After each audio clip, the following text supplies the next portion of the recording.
안녕하세요, 여러분. 오늘 이 이야기를 끝까지 들으시면 솔직히 나 왜 진작 이걸 몰랐지? 하실 겁니다. 주제는요, 연금저축펀드에서 배당 ETF를 사면 세금이 어떻게 달라지는가 이 이야기입니다. 세금 얘기라고 하면 벌써 머리가 아프시죠? 걱정 마세요. 오늘은 어려운 세법 조항 같은 거 읊지 않겠습니다. 커피 한 잔 놓고 친한 선배가 옆에서 알려주듯이 핵심만 콕콕 짚어드리겠습니다. 혹시 이 채널이 도움이 되신다면 좋아요와 구독 한번 눌러주시면 이런 알짜 정보를 계속 전해드리는데 큰 힘이 됩니다. 자, 그러면 바로 본론으로 들어가 볼까요? 요즘 투자 커뮤니티 어디를 가든 배당 ETF 이야기가 빠지질 않습니다. 그런데 단순히 배당금 받으니까 좋다, 이 정도로만 아시는 분들이 많아요. 물론 틀린 말은 아닙니다. 하지만 배당 ETF의 진짜 매력은 단순히 배당금을 받는 것 그 자체에 있지 않습니다. 핵심은 이겁니다. 배당금을 어디에서 받느냐에 따라 내 손에 남는 돈이 완전히 달라진다는 것이죠. 같은 배당 ETF를 사더라도 일반 주식 계좌에서 사느냐, 연금저축펀드 계좌에서 사느냐에 따라 세금 구조가 하늘과 땅 차이입니다. 비유를 하나 들어볼게요. 똑같은 월급을 받는 두 사람이 있다고 생각해 보세요. 한 사람은 소득세를 40% 떼이고 다른 한 사람은 지금은 한 푼도 안 떼이고 나중에 아주 적은 세율로 낸다면요. 당연히 후자가 훨씬 유리하겠죠. 배당 ETF를 연금저축펀드에서 매수하면 바로 이 후자의 구조가 만들어집니다. 아직 감이 안 오시죠? 괜찮습니다. 지금부터 하나씩 풀어드릴 테니까요. 먼저 비교를 위해 일반 주식 계좌, 그러니까 증권사에서 보통 개설하는 위탁 계좌에서 배당 ETF를 보유하면 어떻게 되는지 살펴보겠습니다. 여러분이 만약 국내 상장된 배당 ETF를 일반 계좌에서 갖고 있다면 배당금이 나올 때마다 배당 소득세 15.4%가 자동으로 원천 징수됩니다. 예를 들어 배당금이 10만 원 들어왔다면 실제 내 통장에 꽂히는 돈은 약 8만 4,600원입니다. 15,400원이 세금으로 빠져나가는 거죠. 에이, 15,000원 정도야 하실 수도 있습니다. 하지만 이게 매분기, 매년 반복되면 어떻게 될까요? 한 달에 배당금 50만 원씩 받는 포트폴리오를 운용한다고 가정해 보겠습니다. 1년이면 600만 원의 배당금이 발생하고 이 중 약 92만 4천 원이 세금으로 빠집니다. 여기서 끝이 아닙니다. 금융소득, 그러니까 이자와 배당을 합친 금액이 연간 2천만 원을 초과하면요, 금융소득 종합과세 대상이 됩니다. 이렇게 되면 다른 소득과 합산해서 최대 45%가 넘는 세율이 적용될 수도 있습니다. 배당을 많이 받을수록 세금 폭탄의 위험이 커지는 거죠. 배당 투자를 열심히 한 보람이 퇴색되는 구조입니다. 자, 그러면 이제 오늘의 주인공 연금저축펀드에 대해 간단히 정리하고 넘어가겠습니다. 연금저축펀드는요, 정부가 노후 준비 좀 하세요 하면서 세금 혜택을 듬뿍 얹어준 계좌입니다. 증권사에서 개설할 수 있고요. 이 계좌 안에서 펀드나 ETF를 자유롭게 사고 팔 수 있습니다. 은행에서 가입하는 연금저축신탁이나 보험사의 연금저축보험과는 다릅니다. 증권사의 연금저축펀드가 ETF 투자가 가능하기 때문에 오늘 이야기에서 가장 중요한 계좌입니다. 가입 자격요, 대한민국 거주자라면 누구나 가능합니다. 나이 제한도 없고요. 소득이 없어도 만들 수 있습니다. 납입 한도는 연간 1,800만 원입니다. 여기서 중요한 건 세액공제를 받을 수 있는 한도는 별도로 정해져 있다는 점인데요. 이건 잠시 후에 자세히 다루겠습니다. 핵심만 기억하세요. 연금저축펀드는 ETF를 살 수 있는 세금 혜택이 붙은 특별한 계좌다. 이것만 아시면 됩니다. 자, 이제 진짜 핵심입니다. 여러분이 오늘 꼭 가져가셔야 할 부분이에요. 연금저축펀드 계좌 안에서 배당 ETF를 보유하고 있으면 배당금이 나올 때 어떻게 될까요? 놀랍게도 배당 소득세 15.4%가 부과되지 않습니다. 네, 맞습니다.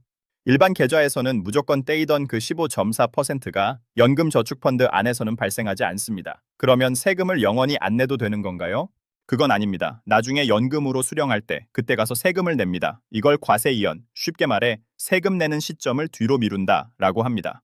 이게 왜 대단하냐면요, 세 가지 이유가 있습니다. 첫 번째, 지금 안 빠져나간 세금만큼 더 많은 돈이 계좌 안에서 굴러갑니다. 이걸 복리효과라고 하죠. 아까 예시로 든 연간 92만 원의 세금이 빠져나가지 않고 계속 재투자된다고 생각해 보세요.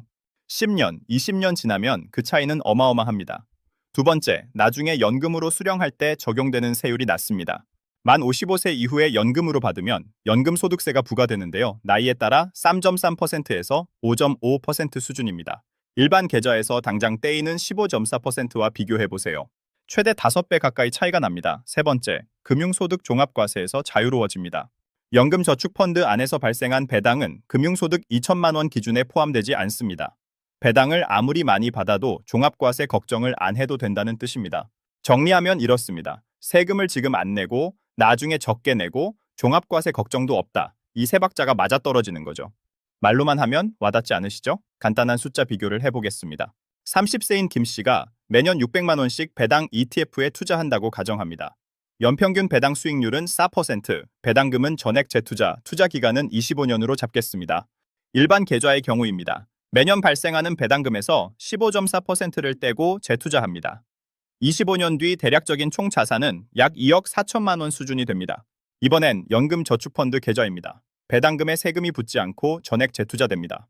25년 뒤 총 자산은 약 2억 8천만 원을 넘깁니다. 그 차이 약 4천만 원 이상입니다. 같은 ETF를 같은 금액으로 같은 기간 동안 투자했는데 계좌가 다르다는 이유 하나만으로 4천만 원 넘게의 차이가 난다는 겁니다. 여기에 나중에 연금 수령 시 낮은 세율까지 적용하면 실질적인 차이는 더 벌어집니다. 이래도 계좌 선택이 중요하지 않다고 말할 수 있을까요?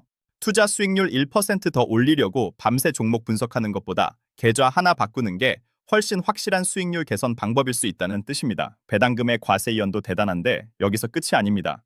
연금저축펀드에는 세액공제라는 강력한 보너스가 하나 더 있습니다. 매년 연금저축펀드에 납입한 금액 중 최대 600만 원까지 세액공제를 받을 수 있습니다.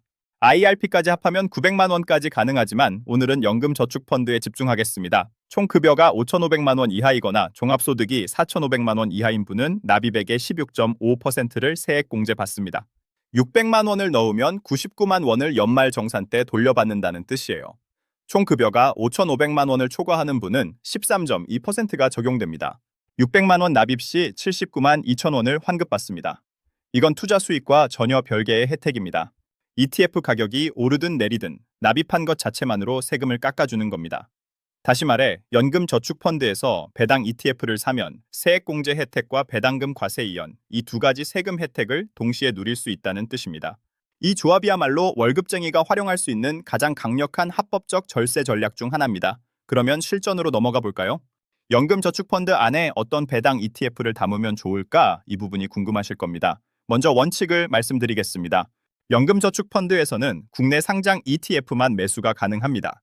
미국 주식이나 미국 상장 ETF를 직접 사는 것은 안 됩니다.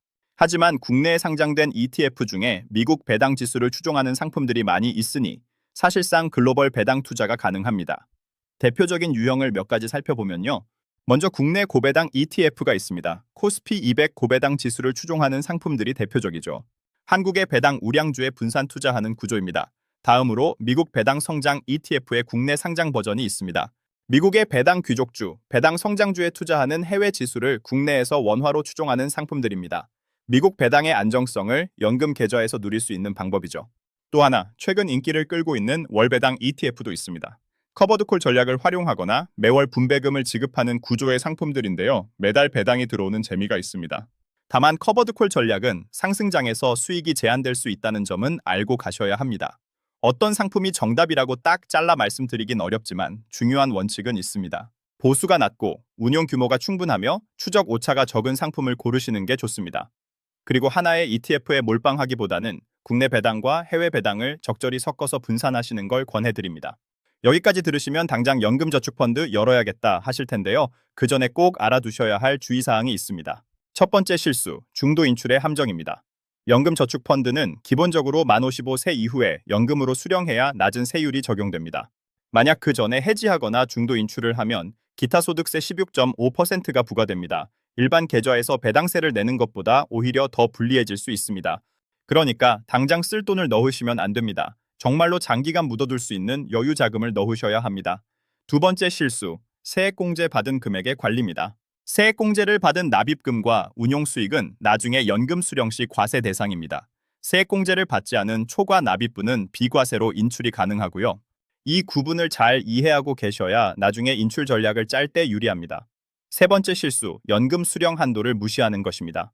연금 소득이 연간 1,500만 원을 초과하면 종합과세 대상이 될 수 있습니다. 그래서 연금을 수령할 때도 한꺼번에 많이 받기보다 매년 적정 금액으로 나눠 받는 전략이 필요합니다.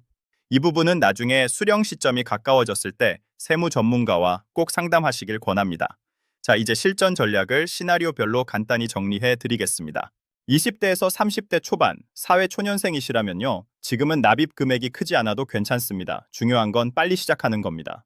매달 소액이라도 연금저축펀드에 넣고 미국 배당 성장형 ETF 위주로 담아보세요. 시간이 여러분 편입니다. 과세이연의 복리 효과가 20년, 30년 쌓이면 그 위력은 상상 이상입니다. 30대 후반에서 40대, 소득이 본격적으로 늘어나는 시기입니다. 세액공제 한도인 연 600만 원을 최대한 채우는 걸 목표로 잡으세요. 배당 ETF도 국내와 해외를 분산해서 담되, 연금 수령 시기까지의 기간을 감안해서 배당 성장성에 좀 더 비중을 두시는 게 좋습니다. 50대, 은퇴가 가시권에 들어오신 분들은요, 안정적인 월배당 ETF의 비중을 높여가시면서 곧 시작될 연금 수령에 대비하셔야 합니다. 납입도 꾸준히 하시되 인출 전략을 미리 설계해 두시는 게 중요합니다. 공통적으로 기억하실 점은요, 연금저축펀드의 연간 납입 한도인 1,800만 원 중 세액공제는 600만 원까지만 적용되지만 나머지 1,200만 원도 넣을 수 있다는 겁니다. 세액공제는 못 받더라도 과세이연 효과와 낮은 연금소득세율이라는 혜택은 1,800만 원 전액에 적용됩니다. 여유 자금이 있다면 세액공제 한도를 넘겨서라도 납입하는 게 유리한 경우가 많습니다. 시간이 있으니 보너스 팁 하나만 더 드리겠습니다. ISA 계좌, 개인 종합자산관리 계좌라고 들어보셨을 겁니다. ISA 계좌는 3년 이상 유지하면 일정 비과세 혜택이 있고요. 만기 시 이 자금을 연금저축펀드로 이전할 수 있습니다. 이때 이전하는 금액의 10%, 최대 300만 원까지 추가 세액공제를 받을 수 있습니다. 즉 ISA에서 먼저 투자하고 만기 후 연금저축펀드로 옮기면 세액공제를 한 번 더 받는 셈이죠.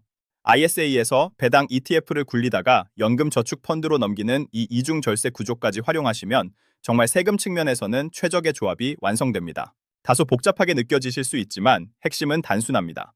세금 혜택이 있는 계좌를 최대한 활용하라. 이 한 문장으로 요약됩니다. 자, 오늘 이야기를 한 문장으로 정리하겠습니다. 똑같은 배당 ETF라도 연금저축펀드에서 사면 세금을 미루고 줄이고 종합과세도 피한다. 이게 오늘의 전부입니다. 투자에서 수익률을 높이는 방법은 두 가지뿐입니다. 하나는 더 많이 버는 것이고 다른 하나는 덜 빼앗기는 것입니다. 연금저축펀드에서 배당 ITF를 매수하는 전략은 이 두 번째 방법의 가장 강력한 실천법입니다. 오늘 이야기가 여러분의 연금 자산을 불리는데 작은 도움이 되었으면 좋겠습니다. 마지막으로 한 가지만 당부드립니다. 세법은 해마다 조금씩 바뀔 수 있습니다. 오늘 말씀드린 내용은 현행 기준이고요. 실제 투자 결정을 하실 때는 반드시 최신 세법과 본인의 상황을 확인하시길 바랍니다.